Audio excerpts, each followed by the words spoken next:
Fan.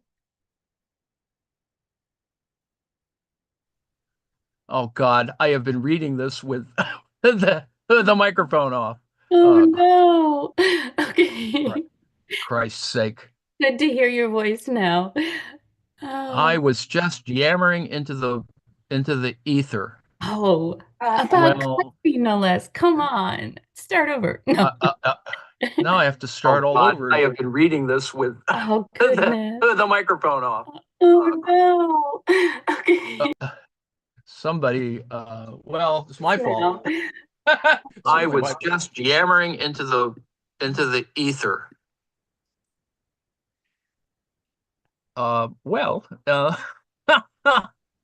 I think we're close to the end of our little segment here anyway, so maybe I'll just stop. Well, it made sense to me anyway. Let me just close by talking about uh,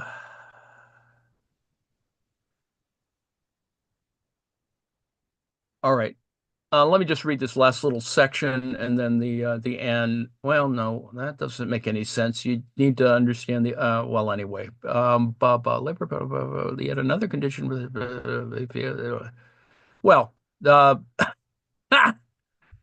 let's see. See if I can begin at. Let's end with section 3. Labor power is a commodity. Let us consider the general formula of capital more closely. It runs capital M dash C dash bracket capital M plus lowercase m. It consists of two acts. M dash C, that is capital M dash capital C. Purchase of commodity. C dash bracket capital M plus lowercase m close bracket. Sale. According to the laws of the circulation of commodities, the value of capital M must be equal to capital C. The value of M must be equal to C, and C equal to M plus lowercase m. This is only possible if C itself is increased. If C happens to be a commodity which creates during its consumption a greater value than itself possesses. The enigma of surplus value is solved as soon as we find a commodity whose use value possesses the peculiar property of being a source of value, whose consumption is the creation of value, so that in relation to it, the formula capital dash capital C dash bracket capital M plus lowercase m reads capital M dash capital C M dash C dot dot dot bracket capital C, that is big C plus little c, close bracket, equals bracket big M plus little m, close bracket. Now we know that commodity values are created only by labor. The above formula can only be realized if labor power is a commodity. Under the name of labor power, says Marx, we include the entire collection of those physical and intellectual faculties which dwell in the human frame and constitute the living personality, and some of which the individual puts into operation whenever he produces any kind of use value. Labor power has to appear in the market as a commodity. Now, what does this mean? Um, we have seen above that the exchange of commodities is based on the absolute right of commodity owners to dispose of their commodities. The owner of labor power, the worker, must therefore be a free man. If his labor power is to become a commodity, his labor power must remain a commodity. Consequently, he must not sell it outright, but only for definite periods. Else he would become a slave and be transformed from a commodity owner into a commodity. Yet another condition must be complied with before labor power can become a commodity. We have seen that in order to become a commodity, a use value must be a non-use value for its owner. Labor power must also be a non-use value for the worker. If it is to appear in a market as a commodity, the use value of labor power consists, however, in the creation of other use values. This process presupposes access to the necessary means of production. If the worker has access to the means of production, he does not sell his labor power, but employs it himself and sells his products. If labor power is to become a commodity, the workers must be divorced from the means of production, above all, from the most important of them, the land. The worker must be free in every respect, free from personal dependence, but also bereft of the necessary means of production. These conditions must exist before the money owner can transform his money into capital. They are not provided by nature, nor do they characterize all social forms. They are the result of a protracted historical development, and it is only comparatively lately that they have assumed such dimensions as to exercise a decisive influence upon the formation of society. The modern story of capital begins with the 16th century.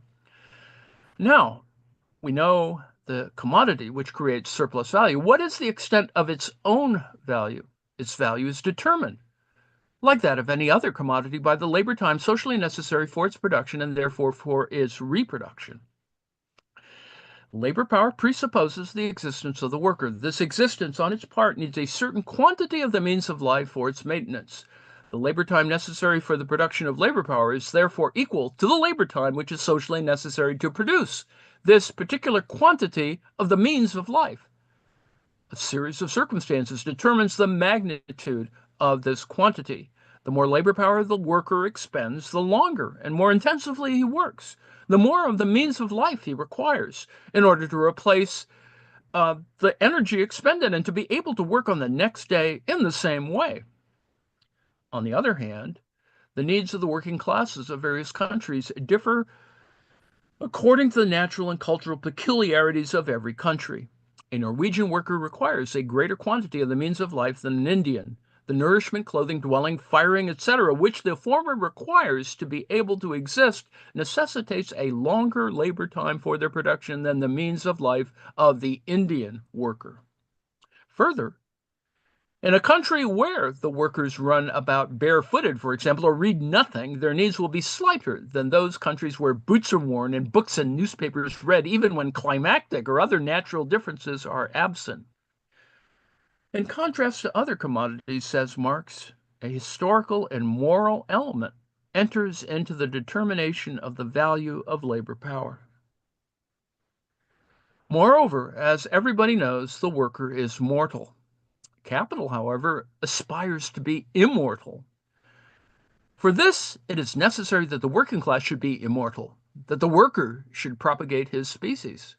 The quantity of the means of life necessary for the maintenance of labor power, therefore, includes the means of life necessary for the maintenance of the workers' children and, under certain circumstances, their wives. Finally, in the production costs of labor power also to be reckoned its educational expenses, the expenses incurred in acquiring a certain dexterity in a particular branch of labor.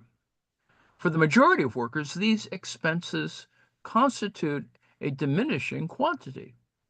As a result of all these factors, the value of the labor power of a particular working class in a particular country and at a particular period is of a particular magnitude. So far, we've not dealt with price, but with value, not with profit, but with surplus value.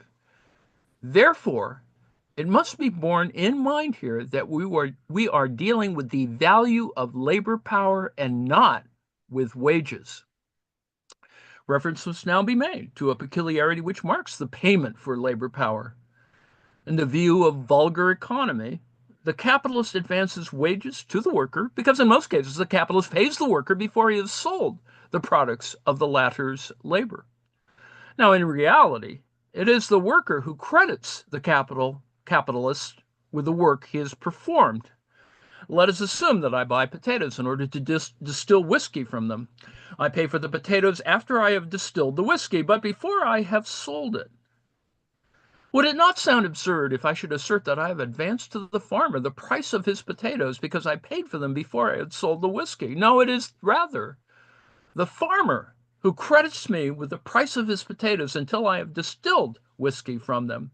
If I say that I pay cash, I only mean that I pay for the commodity as soon as I buy it. Merchants would be very much astonished at the economic wisdom which asserted that those who only pay for their commodities after they have used them not only pay cash, but even pay in advance. Now, but the vulgar economists do not hesitate to parade nonsense of this kind before the workers. Now, if the workers sold their commodity labor power for cash, they would have to be paid the moment this commodity passed into the hands of the capitalist, and therefore at the beginning and not at the end of each week. Under the prevailing system of payment, the workers not only risk their wages, but are also obliged to live upon credit, and therefore have to endure, without protest, all the adulterations of the means of life practiced by the traders. The longer the period of wage payment, the worse the workers fare. A fortnightly or a monthly payment of wages is one of the most oppressive burdens for the wage workers. Now, whatever may be the system of paying wages, the worker and the capitalist always confront each other under normal conditions as two commodity owners who mutually exchange equal values. Capital now operates no longer in contradiction to the laws of commodity circulation, but on the basis of these laws. Worker and capitalist confront each other as commodity owners and therefore as free and equal persons, personally independent of each other. As such, they belong to the same class. They are brothers. Worker and capitalist exchange equal values with each other. The empire of justice, of freedom, of equality and brotherhood, the 1,000 years kingdom of happiness and peace, seems therefore to have dawned with the advent of the wage system. The misery of servitude and tyranny, of exploitation, of club law now lies behind us. So we are told by the representatives of the interests of capital, needless to say. Now, note that Kautsky, up to a certain moment, up until the revolution perhaps, was a communist. Nothing would be more erroneous, this is Kautsky, than to stamp the whole of the Communist Manifesto simply as a historical document. On the contrary, the principles developed by it, the method to which it leads us, the characteristic it gives by a few strokes of the capitalist mode of production are today more valid than ever. The whole actual development, as well as the whole theoretic investigation of the time since the drawing up of the Communist Manifesto, are nothing but an unbroken line of confirmations of its fundamental conceptions. Never was the principle more universally accepted than the history of all hitherto existing civilized society is the history of class wars.